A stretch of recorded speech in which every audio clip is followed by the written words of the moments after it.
بسم اللہ الرحمن الرحیم۔ زیارت عاشورہ اور اس کی فضیلت اور اس کی عظمت کے بارے میں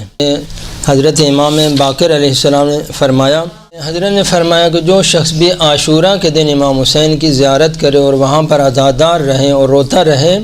تو اللہ تعالیٰ اس کو قیامت کے دن 20 لاکھ حج اور 20 لاکھ عمرے اور 20 لاکھ جہاد کرنے کا ثواب عطا کرے گا۔ اور فرمایا ہر حج اور ہر عمرہ اور ہر جہاد اس نے ایسا ہے کہ خود رسول اللہ کے ساتھ وہاں پر حج بھی کیا ہے، رسول اللہ کی اقتداء میں عمرہ کیا ہے، رسول اللہ کی نصرت میں جہاد کیا ہے، ایسا آپ کو اجر عطا کرے گا جو شخص بھی عاشور کے دن امام حسین کی زیارت کو جائے۔ جناب علقمہ کہتے ہیں کہ میں نے کہا جب نہ رسول اللہ امام پانچویں امام سے میں نے درخواست کی، جب نہ رسول اللہ آپ مجھے کوئی ایسی عبادت تعلیم دیں، کوئی ایسا دعا کوئی جملہ تعلیم دیں کہ جب میں حضرت کی زیارت کرنا چاہوں تو میں دور و نزدیک سے اس کام کو انجام دے سکوں۔ حضرت نے فرمایا کہ اے علقمہ، حضرت جب بھی تم چاہو کہ اپنے مولا اور آقا کی زیارت کرنا چاہوں تو پھر اس وقت 2 رکعت نماز پڑھو اور ایک مرتبہ انگلی اٹھا کے، اب سارے آخر تک تو نہیں السلام علیکم یا ابا عبداللہ کہہ گئے، مرتبہ انگلی اٹھا کے حضرت کی طرف اشارہ کرو اور یہ جو دعا میں ابھی تمہیں بتا رہا ہوں نا، یہ زیارت عاشورہ یہ پڑھو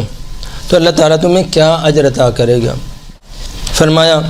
کہ اللہ تعالیٰ تجھے 10 لاکھ حسنیں تمہارے نام عمل میں لکھے گا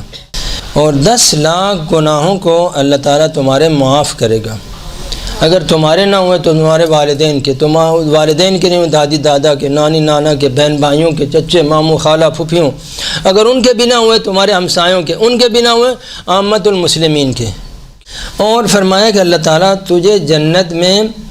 10 کروڑ درجات تمہارے اللہ تعالیٰ جنت میں بلند کرے گا اگر زیارت عاشورہ پڑھو گی۔ اور گویا تم ایسے ہو کہ خود کربلا میں عاشور کے دن وہاں تھے اور وہاں تم میں شہادت نصیب ہوئی، یہ ثواب تمہیں اللہ تعالیٰ عطا کرے گا۔ اور تیرے لیے 1,24,000 انبیاء کی زیارت کرنے کا ثواب تیرے نام عمل میں لکھا جائے گا۔ زیارت عاشورہ نہیں پڑھی، گویا حضرت آدم کی زیارت تمہیں ہو گئی، حضرت نوح کی زیارت ہو گئی، 1,24,000 انبیاء نبی اور رسول کی زیارت کا ثواب۔ اور فرمایا کیا جب سے امام حسین شہید ہوئے، جس زائر نے امام حسین کی زیارت کی ہے اس زائر کی زیارت کرنے کا بھی ثواب تیرے نام عمل میں لکھا جائے گا۔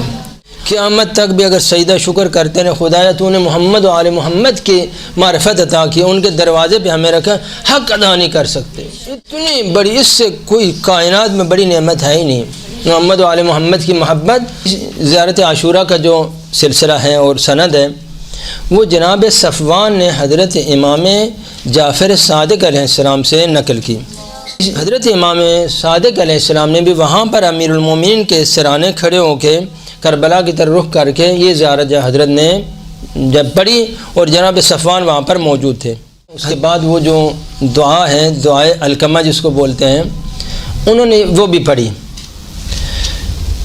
اصل وہ دعا جو ہے دعائے صفوان ہے جو زیارت عاشورہ کے بعد پڑھی جاتی ہے نا، وہ صفوان کہتے ہیں کہ جب یہ زیارت پڑھی اور اس کے بعد یہ دعا پڑھی حضرت امام صادق علیہ السلام نے تو فرمایا کہ اے صفوان، فرمایا کہ جو شخص بھی یہ زیارت پڑھے اور اس کے بعد یہ دعا پڑھے جو امام صادق نے صفوان کو تعلیم دی، جو ہمیشہ اس کے بعد ہوتی ہے نا زیارت عاشورہ کے بعد چھوٹی سی دعا 2-3 صفحے زیارت عاشورہ کے برابر ہے۔ فرمایا کہ جو شخص بھی یہ زیارت پڑھے اور اس کے بعد یہ دعا پڑھے، چاہے وہ دور ہو چاہے نزدیک ہو، تو پہلا اجر اس کو یہ ہوگا کہ اللہ تعالیٰ اس کی زیارت کو قبول کرے گا اور اللہ تعالیٰ اس کا شکریہ ادا کرے گا کہ اے انسان تو نے میرے امام حسین کی زیارت کی ہے۔ جب وہ زیارت پڑھیں گے اور اس کے بعد یہ جو زیارت ہے وہ دعائے صفوان پڑھیں گے اور جو چیز بھی اللہ سے درخواست کرے گا بالیقین اللہ تعالیٰ اس کی دعا کو قبول کرے گا اور اس کی حاجت کو پورا کرے گا۔ حاجت اس کی ہرگز رد نہیں ہوگی اگر وہ دعائے زیارت عاشورہ کے بعد آپ دعائے صفوان، دعائے علقمہ بھی پڑھیں گے۔